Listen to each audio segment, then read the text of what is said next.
Kali ini akan kita bahas soal bagaimana cara menghadapi anak indigo ini.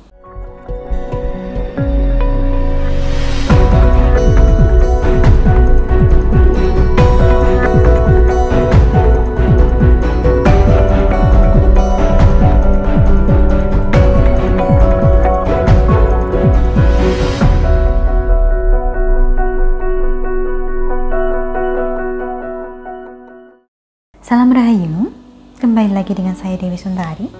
Apa kabar Anda hari ini? Saya doakan semoga selalu sehat dan senantiasa diberikan keberkahan yang berlimpah dimanapun Anda berada.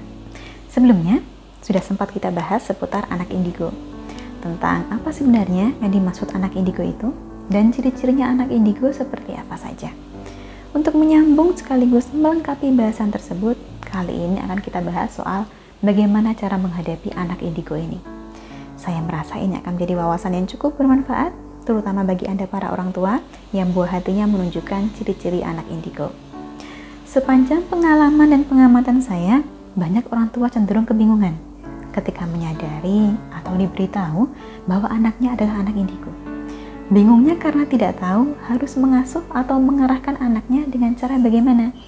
Sebab di banyak kasus, si anak menunjukkan kedewasaan yang lebih dibandingkan orang tuanya. Langsung saja, untuk menghadapi anak indigo yang pertama perlu Anda lakukan adalah memperlakukan anak ini dengan penuh penghargaan. Hargailah anak Anda, karena jika Anda tidak bisa menunjukkan penghargaan ini, maka anak Anda juga akan sulit menghargai Anda, sekalipun pada kenyataannya Anda memiliki otoritas terhadap anak Anda tersebut.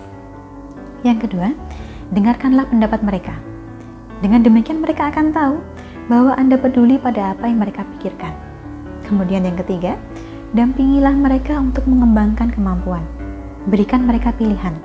Contoh, berikanlah mereka pilihan seputar apa yang ingin mereka pelajari. Apakah ingin mempelajari A atau ingin mempelajari B? Dengan memberikan pilihan, artinya Anda memberikan mereka suara. Dan cara ini akan membantu anak Anda untuk terlibat dalam keputusannya sendiri, menyadari adanya konsekuensi, dan memperbaiki sikap mereka ke depannya. Yang keempat, hindarilah memberikan perintah. Bersikaplah kooperatif. Anak indigo cenderung tidak peduli pada hal-hal yang dimaksudkan untuk mengendalikan atau mengontrol mereka. Mereka akan lebih peduli terhadap perlakuan yang bersifat adil dan baik. Yang kelima, bantulah mereka melakukan hal yang berbeda. Misalnya, jika anak Anda merasa frustasi terhadap tugas sekolah yang menjadikan mereka merasa terasing dan sendirian, maka doronglah agar mereka berbuat positif untuk mengubah kondisi tersebut. Contohnya, dengan mengajak mereka menulis surat, karya tulis, puisi, membuat poster, atau bahkan mengadakan diskusi kelompok. Yang keenam, bantulah mereka membangun bakat dan kemampuannya. Doronglah mereka untuk selalu kreatif dan berani mengekspresikan kepribadian mereka yang unik. Yang ketujuh, bersikaplah toleran terhadap kondisi emosional mereka yang terkadang ekstrim. Bersikaplah tenang. Yang kedelapan, doronglah mereka untuk menjadi sumber kedamaian bagi orang lain. Banyak orang percaya bahwa seorang anak indigo dilahirkan sebagai sumber kedamaian. Maka doronglah mereka untuk melatih kelebihan mereka tersebut. Dengan cara ini, anak akan belajar sikap welas asih, sekaligus belajar juga untuk membangun komunikasi yang lebih baik. Kemudian yang terakhir atau yang kesembilan, jelaskanlah sebab dari semua perkara. Jelaskan mengapa suatu hal tersebut terjadi atau diberlakukan. Mengapa kita perlu aturan? Mengapa mereka perlu mengerjakan pekerjaan rumah? Mengapa dunia kita seperti ini? Ada kalanya, orang tua yang anaknya indigo kesulitan menjawab sejumlah pertanyaan. Itu wajar.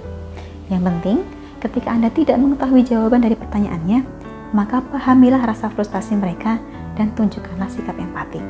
Jangan malah Anda acuhkan begitu saja. Kurang lebihnya itulah 9 cara untuk menghadapi anak indigo. Selalu ingatlah bahwa yang dimiliki anak ini adalah sebuah bakat, sebuah kelebihan, bukan malah sebuah kekurangan. Maka perlakukanlah sang anak dengan penuh penghargaan. Akhir kata dari saya cukup sekian. Terima kasih telah menyaksikan. Sampai jumpa di kesempatan selanjutnya dan salam Rahayu.